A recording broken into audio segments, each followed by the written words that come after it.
Hi friends, this is Rupnath Roy here and you are watching my YouTube channel Grand Grammar, and today in this video we are going to learn about the uses of some basic helping verbs in present time as well as past times. Basic helping verbs had, has और had. आज हम इन तीनों helping verbs के बारे में हम लोग सीखेंगे कि इसका इस्तेमाल सिंपल सेंटेंस में मतलब बेसिक सेंटेंस में हम कैसे करते हैं और इसका मतलब क्या निकलता है। सबसे पहले इसके मतलब को हम जान लेते हैं। हैव का मतलब होता है पास है प्रेजेंट में, हैज का मतलब होता है पास है प्रेजेंट में। जब वही पास्ट टाइम की बात होती है तब हैड का इस्तेमाल होता है और हैड का मतलब निकलता है पास था। दोस्तों देखिए, किसी भी वाक्य की बनावट होती है, किसी भी सेंटेंस का एक स्ट्रक्चर होता है और उस स्ट्रक्चर को जाने बिना जो है कि हम सेंटेंस को कैसे बना सकते हैं। तो पहले जो है कि इसकी बेसिक रिक्वायरमेंट को हम समझ लेते हैं। किसी भी सेंटेंस में एक सब्जेक्ट और एक वर्ब का होना बेहद जरूरी है। बिना सब्जेक्ट के और बिना वर्ब के कोई सेंटेंस कंप्लीट नहीं होता है। उस सेंटेंस में हो सकता है आपका अदर वर्ड रहेगा या नहीं रहेगा, वह डिपेंड करता है सेंटेंस के ऊपर। ओके, लेकिन एटलीस्ट एक सब्जेक्ट और एक वर्ब का होना बेहद जरूरी होता है। किसके लिए? एक सेंटेंस को कंप्लीट होने के लिए, एक सेंटेंस को मीनिंगफुल बनने के लिए। ओके, अब देखिए हमें सीखना क्या होता है। अगर आप बेसिक तौर पर समझना चाहते हैं कि सेंटेंस को हम कितने सेंटेंस को सीखेंगे तब जाके हमारी अंग्रेजी जो है कि एक मजबूत अंग्रेजी बनेगी। दोस्तों इसे साधारण भाषा में मैं आपको समझाने का प्रयास करता हूं। सबसे पहले देखिए, व्हाट इज वर्ब? वर्ब क्या होता है? वर्ब को जब हम डिफाइन करते हैं तो हम क्या बोलते हैं? Verb is a word which denotes. Verb एक ऐसा शब्द है जो बोध कराता है। क्या बोध कराता है? एन एक्शन, पोजीशन, रिलेशन और ए स्टेट ऑफ अ बीइंग, यही लिखते हैं ना। तो दोस्तों यहाँ पे जो चार अलग अलग वर्ड हमने लिख रखा है, मैं चाहता हूं कि इन चारों वर्ड को आपके सेंटेंस के साथ में रिलेट करके मैं आपको समझाने का प्रयास करूं, ताकि जो है आपको बेसिक चीजें एकदम सिंपल तरीके से समझ में आए। So please concentrate your mind toward the board, अगर आप इसे बेहतर तरीके से समझना चाहते हैं तो। ये जो चार चीजें आपको वर्ब के डिफिनेशन में दिख रही है, नंबर 1 पे है एन एक्शन, कार्य या व्यापार जिसका हिंदी मतलब होता है पोजीशन, जिसका मतलब होता है अधिकार, रिलेशन जिसका मतलब होता है संबंध, और स्टेट जिसका मतलब होता है अवस्था। हमें इन चारों चीजों के बारे में जो है कि सेंटेंस के माध्यम से हमें पढ़ना होता है, सीखना होता है। स्टेट के बारे में जो है कि एक वीडियो मैं ऑलरेडी अपलोड कर चुका हूं। अगर आपको चाहिए तो मैं वीडियो का लिंक जो है कि डिस्क्रिप्शन में दे दूंगा। You can go over there and you can watch the entire video. Today I will teach you about the possession and relation. Okay, possession का मतलब मैंने क्या बताया आपको? अधिकार होता है। रिलेशन का मतलब क्या होता है? संबंध होता है। इन्हीं दो चीजों के बारे में जो है हम हैव, हैज और हैड को साथ में लेकर के आज सीखने वाले हैं। So are you ready? If you are ready, then I am ready to go ahead. दोस्तों यहां पर हमने 3 सेंटेंस को लिया है। पहला सेंटेंस है मेरे पास एक कार है। दूसरा है उसके पास 2 भाई हैं। तुम्हारे पास लाल कलम है। दोस्तों मैंने आपको क्या बताया था कि आज हम लोग पोजीशन मतलब अधिकार, रिलेशन मतलब संबंध के ऊपर में जो है कि बात करने वाले हैं और इन्हीं चीज को जो है कि हम पढ़ने वाले हैं। ये आपके वर्ब का डिफिनेशन है जिसमें 4 वर्ड है, एन एक्शन है, पोजीशन है, रिलेशन है और स्टेट है। पोजीशन और रिलेशन का जो है सेंटेंस जो बनता है वह बेसिक सेंटेंस में बनता है, सिंपल सेंटेंस में बनता है। और उसका जो है कि हमने कुछ सेंटेंस लिया हुआ है।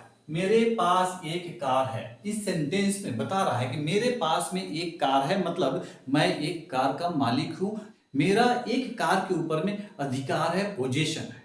रिलेट हो गया? ओके। दूसरा सेंटेंस है उसके पास 2 भाई हैं। उसके पास 2 भाई है मतलब उनके 2 भाइयों के साथ में रिलेशन है। रिलेशन के बात आ गया, संबंध की बात। ओके। तीसरा सेंटेंस है तुम्हारे पास लाल कलम है, मतलब कि एक लाल कलम है जिसके ऊपर में तुम्हारा अधिकार है, मतलब पोजीशन है। ओके। इन्हीं पोजीशन और रिलेशन को दर्शाने के लिए हमें हैव, हैज और पास्ट में हैड का इस्तेमाल करना होता है। ओके। हैव और हैज का इस्तेमाल प्रेजेंट टाइम के सेंटेंस के लिए करते हैं। अभी हमने प्रेजेंट टाइम के सेंटेंस को लिया हुआ है। मेरे पास एक कार है। किसके पास एक कार है? मेरे पास, मतलब आई आपका सब्जेक्ट है। ओके, जिसका अधिकार उस वस्तु पर होगा वह जो है कि आपका सब्जेक्ट होगा। सब्जेक्ट आई हो गया। इसके बाद में हमें वर्ब को लिखना। वर्ब क्या है? पास है। I have a car. ये आपका सब्जेक्ट है, यह आपका मेन वर्ब है वर्ब, और ये जो है आपका अदर वर्ड है जिसे कंप्लीमेंट्री भी कहा जाता है। उसके पास दो भाई हैं। किसके पास? उसके पास। हम क्या करेंगे? उसके के लिए ही का इस्तेमाल करेंगे। अब देखिए दोस्तों, ही के साथ में हैव का इस्तेमाल नहीं होता है। ही के साथ में हम हैज का इस्तेमाल करेंगे। ओके, ही हैज दो भाई हैं,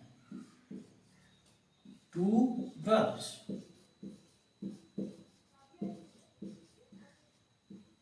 ओके, अगला सेंटेंस है तुम्हारे पास लाल कलम है। किसके पास लाल कलम है? तुम्हारे पास, मतलब यू आपका यहां पर सब्जेक्ट है।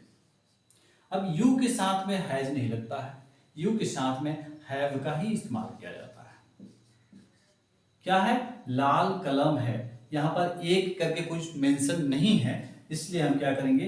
अपने मन से आर्टिकल लगा देंगे और रेड पेन।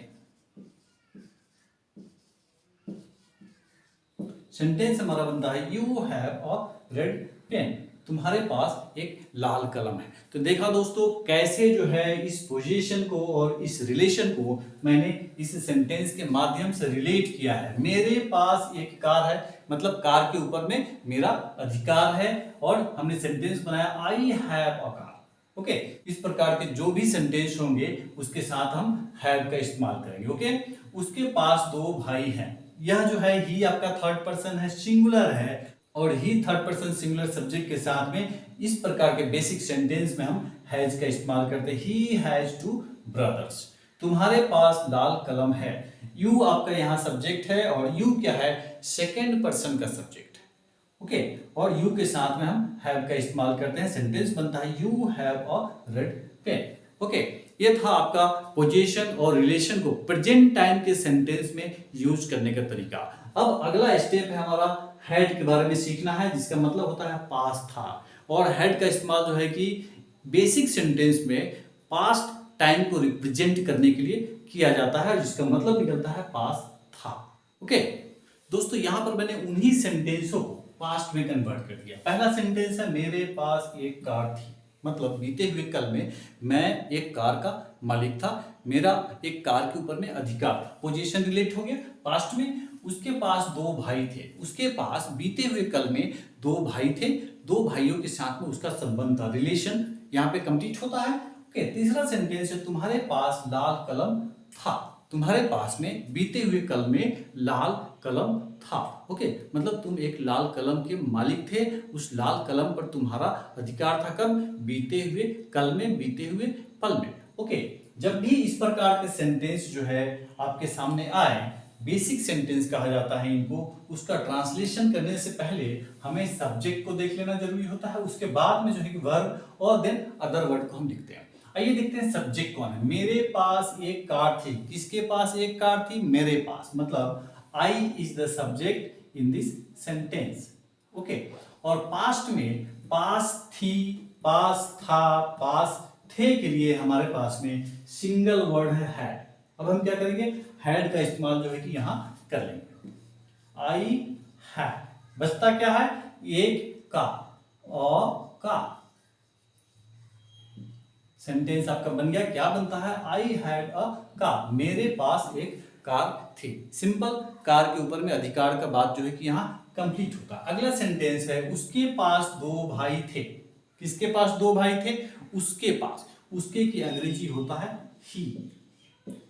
अब ही के साथ में प्रेजेंट टाइम में हम हैज लगाते थे, लेकिन यहां कंफ्यूज होने की जरूरत नहीं है, हमारे पास सिंगल सा वर्ड है हैड। क्या करेंगे? ही हैड, उसके पास थे, इतना तो हो गया। बचता क्या है? दो भाई, टू ब्रदर्स।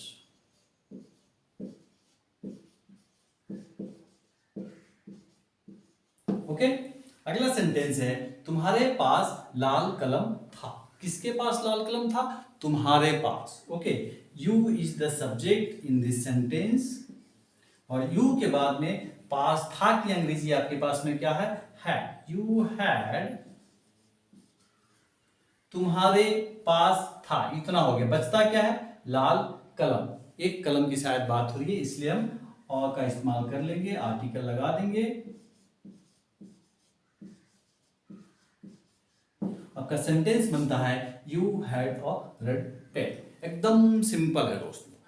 मैं मानता हूं अगर पोजीशन और रिलेशन के हिसाब से जो मैं आपको समझाना चाहता हूं, रिलेट करके अगर आप सेंटेंस को समझना और ट्रांसलेट करना अगर आप सीख जाते हैं तो आपके लिए जो है कि अंग्रेजी जो है कि बेहद ही आसान सा सब्जेक्ट बन जाएगा। मैं उम्मीद करता हूं मेरा यह प्रयास जो है कि आप लोगों को पसंद आया होगा। अगर वीडियो अच्छा लगा हो दोस्तों तो तुरंत सब्सक्राइब कीजिएगा, एक लाइक और एक शेयर जरूर कीजिएगा। Thank you.